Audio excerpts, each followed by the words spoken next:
Bayangkan ketika Anda bicara di podium, tiba-tiba jantung berdegup cepat, napas patah-patah, tangan berkeringat, dan seluruh dunia terasa berputar. Itulah yang dialami penulis buku ini. Masalah utamanya adalah suara di kepala kita sendiri. Masalah terbesar bukan pekerjaan, bukan tekanan, bukan masa lalu, tetapi suara di kepala kita sendiri.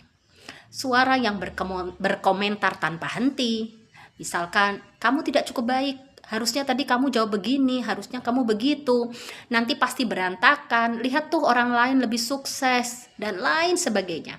Suara-suara ini yang membuat kita gelisah, defensif, ambisius, berlebihan, dan tidak pernah puas. Penulis di dalam buku ini menyebutnya sebagai ego. Ego bukan musuh, tetapi ia tidak pernah puas. Kita dapat sesuatu, senang sebentar, lalu kembali gelisah. Itulah hedonic adaptation. Kita hidup dikejar oleh pikiran kita sendiri. Lalu bagaimana solusinya? Menurut penulis, solusinya adalah meditasi. Meditasi bukan mengosongkan pikiran. Meditasi adalah melatih kesadaran. Menyadari ketika pikiran kabur, lalu kembali, itu saja. Apa yang meditasi sebenarnya lakukan? Meditasi tidak menghilangkan masalah hidup, tapi meditasi mengubah cara kita merespon masalah itu. Tanpa mindfulness, kita bereaksi otomatis.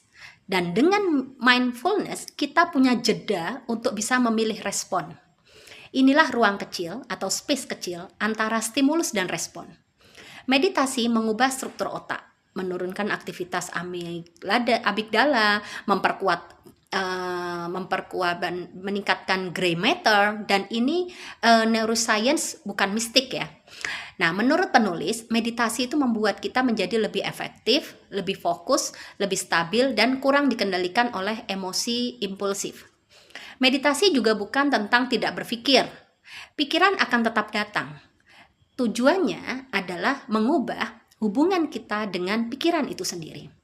Penulis di dalam buku ini mengalami transformasi besar dari small wins. 10% saja sudah cukup. Jadi walaupun masih cemas, walau masih kadang marah, masih punya hari buruk, tetapi menjadi 10% lebih baik di dalam mengelola stres, 10% lebih baik dalam menyadari emosi sebelum meledak, menikmati momen, memahami diri sendiri, memperlakukan diri dengan compassion, dan 10% itu bukan angka kecil.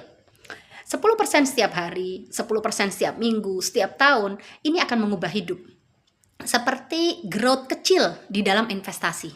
Efeknya menumpuk. Lalu bagaimana cara memulai?